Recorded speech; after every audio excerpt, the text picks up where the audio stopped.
point two, which is rewiring. Mm. The brain can be rewired.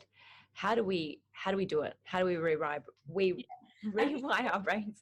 You can't rewire the brain like brain surgeon or a lot a brain surgeon like in the entire part. I guess it's a bit different from that, because brain is quite complex and it evolved through like hundreds years and millions of years, because the brain, the basic structure we share with many other species of animals as well.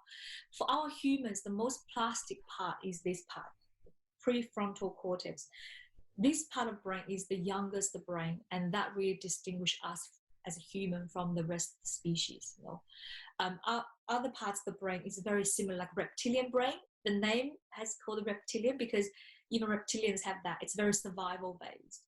And then we have limbic brain. Animals has limbic as well. It's a bit different, emotional and fear, anxiety detector. But when it comes to this part of the brain, it's all about executive function, empathy, beliefs, perceptions. And this part of the brain is very plastic. And so when we talk about the brain is changeable, it's really about how we perceive us, And when we change it here, it also has a kind of reinforcing effect, to our emotions, the limbic brain. You're kind of reinforcing each other. So how do we do it? Going back to what Dr. Rick Hanson was saying, it really is a daily practice, consistency. It's not a huge jump. It's about being very mindful. I'm still work in progress, and sometimes I get so frustrated with myself because I find myself in this space of, negativity. And I'll be like, you've been doing this for so long. You still get here. I'm so disappointed in you. But I think that's the moment we have that awareness, right? So you always be mindful, of your thoughts. And that's, again, similar to meditative technique, we need to take responsibility of our thoughts. Our brain generates between 50,000 to 70,000 thoughts, Don't believe the brain. Thought doesn't mean it's true. Just okay, the thought comes up, acknowledge it, right? But just be very mindful of the quality, the valence of our thoughts and feelings. Like, I think I always like to say, so what is these thoughts? Is that serving me? Is that not serving me? If it's not serving me, can I take a different perspective? So it's really combining the two key principles I mentioned, observe the thoughts, because when you observe them first, right, you can make choice. So in making a choice, you're shifting your attention. Once you shift the attention, you start rewiring them.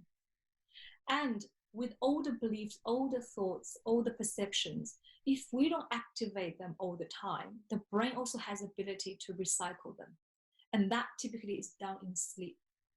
So a lot of times, it's a tricky thing to say. Some people, they tend to reactivate a lot of past memories, And sometimes maybe being forgetful is good, you let go of that part of memory, the very painful memory.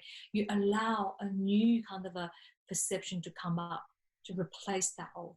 So to rewire, you have to unwire first. So you unwire, you rewire, right? How I would say is you go observe first, right? So you look around, like in your mind garden, right? In a very kind of a peaceful environment, or if when you stress, you give yourself, okay, I need to stop. You observe first, right? You observe, then you say, is that serving me? If it's not serving me, or if it gave me some sensation or emotion, that's the signal, right? Whether it's serving you or not. And then you make a choice point there. And then that's the rewiring part, but the rewiring part takes effort. Every day, maybe you have to meditate. Every day, maybe you have to do positive self-talk, because the more you do that, you shift your attention to a new direction. And the way you do shifting your attention from brain perspective, you're firing a new and different neuron pathway.